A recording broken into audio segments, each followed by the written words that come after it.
Hi everyone, good morning, जय जगन्नाथ। आज motivation video को आपण मानकु स्वागत। तो चलतु वीडियोटी को स्टार्ट करिबा। नंबर 1, जो महिला माने कम बयस रे मध्य अधिक बयस हैला भली देखा जाती से माने प्रत्येक दिन गाजर जूस एवं कंचा गाजर चोबाई खातु। यह द्वारा कम बयस रे देखा जीवी। ता सहित एक्सरसाइज करने को भूलिबे नहीं। नंबर 2, प्रत्येक दिन सकालू उठी चुटी कुंडेइबा द्वारा चुटी मजबूत होइथाई एवं काठ पानिया रे चुटी कुंडेइबा सबुठारु भल होइथाई। नंबर 3, जो माने प्रत्येक दिन दही खाती सेमानंकर केबे भी परिस्रा इन्फेक्शन होई न थाई। नंबर 4, गुड़ खाइबा द्वारा सुगर होई न थाई। सुगर थिबा लोक माने चीनी बदल रे गुड़ व्यवहार करिबा उचित। नंबर 5, सकालू खाली पेट रे गोटे ग्लास गरम पानी रे फाले लेंबू चिपुड़ी पीबा द्वारा देह रे चर्बी कमी जाए। नंबर 6, चाउल धुआ पानी रे चुटी को धोइले चुटी रे चमक आसीबा सहित चुटी भल बढ़ी थाई। नंबर 7, रक्तहीनता थिले प्रत्येक दिन गोटिए लेखाएं सेओ खांतु। नंबर 8, जो व्यक्तिर मृत्यु होई सारी थाए तांकर फोटो ठाकुर घरे रखिबा उचित नुहे एवं जीवित व्यक्तिर फोटो सहित मृत व्यक्ति फोटो रखिबा उचित नुहे।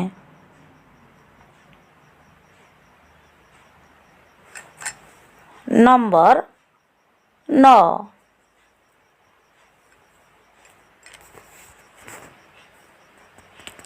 खाइबा संगे संगे पानी पीवा उचित नुहे। यह द्वारा पेट जनित समस्या देखा देई थाई एवं बदहजमी होई थाई। नंबर 10, मासिक धर्म समय रे पेटरे जंत्रणा ठीक करने को शुंठी को गुंड करी सेतिरे टिकिए लुण मिसाई गरम पानी रे पीवा द्वारा पेट जंत्रणा भल होई थाई। नंबर 11, सकाळर खाइबा न खाइबा द्वारा मनीषर पेट फुली जाए एवं हजम शक्ति कमी जाए। नंबर 12, जदि शरीर अपेक्षा पेट अधिक बढ़ी जाइछि तेबे चीनी धला भात एवं मैदा रे तैयारी खाद्य कम खांतु। नंबर 13, अधिक आलू खाइबा द्वारा शरीरर ओजन जल्दी बढ़ी थाई। नंबर 14, आखिरे रश्मि बढ़ेइबाकू हेले प्रत्येक दिन सकाळू उठी सबुज घास उपरे खाली पादरे चलंतु। नंबर 15, चुटी अधिक झड़ुतिले चुटी रे अंडा एवं मेथीर पेस्ट लगांतु। किछि जनंकर अधिक टेंशन पाई चुटी झड़ी थाए तेणु गोटिए कथा को बारंबार भावंतु नाही। नंबर 16, जो नारी मानंकर सिंदूर मुंडरे लगाइबा समय रे सिंदूर आसी नाकरे पड़े ताहेले यह बहुत शुभ होई थाई। नंबर 17, 3 मास पर्यंत घर को खाली रखिबा उचित नुहे। जदि 3 मास परे घरे रहिबा को पड़े तेबे ब्राह्मण को डाकी घरे पूजा करी घर को जीवा दरकार। नंबर 18, जदि कौनसी दिन बिलेई आसी पाद को चाटी दिए तेबे यह अशुभ होई थाई एवं स्वास्थ्य समस्या देखा देई थाई। नंबर 19, बिलेई जन्म करुथिबा बेले पड़ुथिबा नाड़ीर फूल को नहीं कपड़ा रे गुड़ाई हाथ रे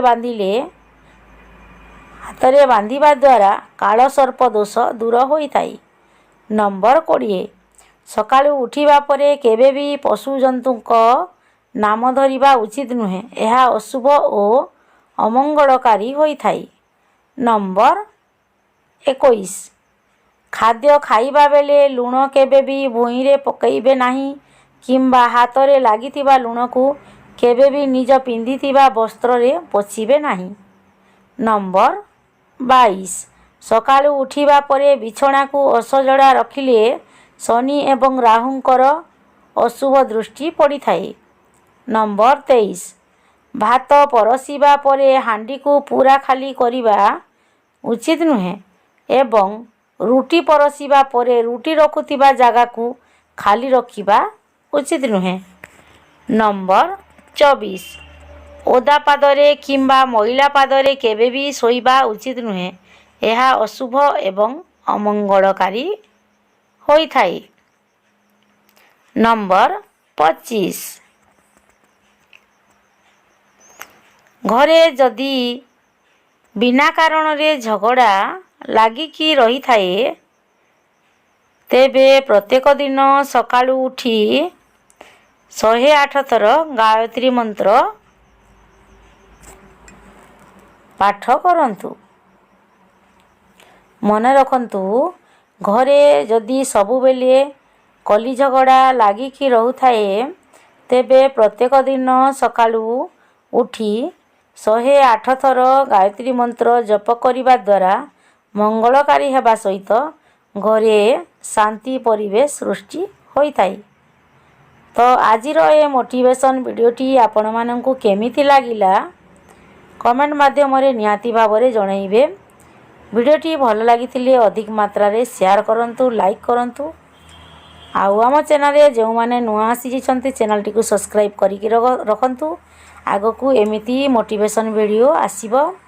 ତ ରହିଲି, ଜୟ ଜଗନ୍ନାଥ। ଆଜିର ଦିନଟି ଆପଣମାନଙ୍କ ପାଇଁ ମଙ୍ଗଳମୟ ହେଉ। Thanks for watching.